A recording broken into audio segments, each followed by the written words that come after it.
This video is not about motivation, it's about blind spots. Because most creatives are not blocked by lack of talent, they are blocked by patterns that they don't even notice. Now let's get straight into the video. Killer number 1, confusing potential with progress. Being talented feels like progress, it feels productive, but it's absolutely not. A lot of creatives live off potential. People tell you, oh, you're so gifted, your work is so good, you're such a unique talent, you're special, you're different, and you feed off all of those different compliments and you think you're actually doing something great with your life. And you begin to mistake those compliments for motion or movement in your career. The truth is, potential only matters once. After that, only your output matters. So you can have all the potential in the world, but the moment you get into the door, it matters what you consistently put out from that point onwards. So you have a viral video, that's great. But when I follow your page, what am I going to be seeing by weekend? So never believe your own hype or the hype of others. Stay consistently improving and consistently refining the talent that is simply potential and will remain potential if you don't actively work on it. Killer number 2, waiting for clarity before action. Most creative people are saying things like, I just need to figure things out first. I'm just trying to plan. I'm trying to strategize. I'm trying to put 2 and 2 together. And of course, we have talked about on this channel how important it is to plan and have a strategy. But when you begin to spend more than a considerable amount of time planning and strategizing and obsessing over an idea instead of actually stepping out to do it, at that point, you are in soup. Because clarity doesn't come from planning, it comes from action. As you take steps, you begin to discover the pitfalls that you never imagined would be there. You begin to discover the opportunities that you never imagined would be there. But you never see all of those things if you are sitting at your laptop and writing plans and plans and plans. Think about it. Most of the successful creative careers you see today, they didn't start by a very conscious decision to say, this is what I'm going to do, and I start doing it and I'll be successful at it, and then you are successful exactly as you planned. There's always a lot of things that you don't see. So make a foundational plan and step out and start doing it. Stop waiting for clarity before you take action. Killer number 3, emotional reactivity. This one is very subtle, but it is a sniper. You take feedback too personally, you spiral when things are moving slow, and you just react instead of responding. One bad comment has ruined your entire week. One delay has caused you to begin to rethink your career in the first place. Creatives who succeed must learn emotional regulation and emotional maturity. We speak about this in one of our previous videos. All that unnecessary drama, kill it before it kills your career.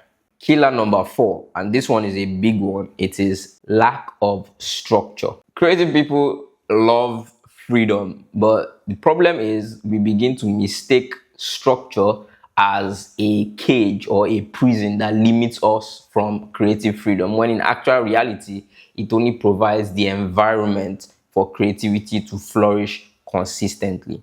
The truth is that without structure, your creativity begins to leak. You don't finish your projects on time.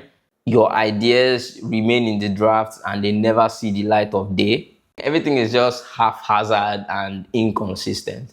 And clearly, you can't grow like that. Killer number 5, comparison disguised as inspiration. So you tell yourself that you are just studying the greats. You tell yourself you are just studying what is working. You are just examining and analyzing the trends so that you can apply your learnings, etc. But what you're doing many times is you are just comparing yourself. You're comparing the numbers, you're comparing the views, the engagements, you're comparing the deals, the awards. That's all you're doing most of the time. And this behavior doesn't motivate anybody. It just distorts the reality and keeps you in a constant loop where you have no joy because comparison has stolen it. And like we always establish here, when you have no joy in your creative work, you can never be the best at it. Comparison makes you rush sometimes, it makes you slow down sometimes. It just keeps you in a cycle where you are copying things instead of building something transgenerational. So don't do it, stop doing it, never do it. Killer number 6, avoiding the business side of your creativity. So you're probably one of those people that says things like, I just want to focus on the art, I just want to be making stuff, I don't want to think too much about numbers and calculations and stuff like that. But that mindset will cost you a lot. When you begin to ignore pricing, you ignore positioning, you ignore marketing, you ignore advertising, you ignore communication and systems building and all the other necessary business structures that need to be put in place, it doesn't make you a purist. It makes you a dependent artist. Somebody that always needs another person before they can make progress in their career. Somebody that doesn't understand when other professionals are talking about their own career. A lawyer cannot be in the room saying things about your career and then you're just confused. You have no idea what's going on because you did not read, because you never studied about it, because you spent your whole life in the studio. You have no idea what they're talking about. That's exactly how people sign the wrong contracts and fall into the wrong deals and later come on Twitter to complain. It's because you did not learn. You did not learn. And if you don't learn, you can never make it. You can't. Creative success requires structure. And the sooner you begin to embrace it, the better for you. Killer number 7 is lack of self-leadership. And we've talked about this in an earlier video. If nobody is watching, are you still gonna show up? Are you still gonna sit down and record that video at 4 a.m. when there's nobody to keep you accountable? If there's no deadline, will you still finish the work? If there's no applause, are you still going to create? Because if you can't lead yourself, talent will not save you. It will just destroy you. So now let's list all these 7 killers clearly so that you don't miss anyone. Firstly, confusing potential with progress. 2, waiting for clarity before taking action. 3, emotional reactivity instead of learning to regulate. 4, lack of structure. 5, comparison disguised as inspiration. 6, avoiding the business side of your creativity. And 7, lack of self-leadership. So as you can see, none of these things talk about your creativity. Why? Because that is usually not the problem. It's these silent killers that are slowly drawing blood from the heart of your art.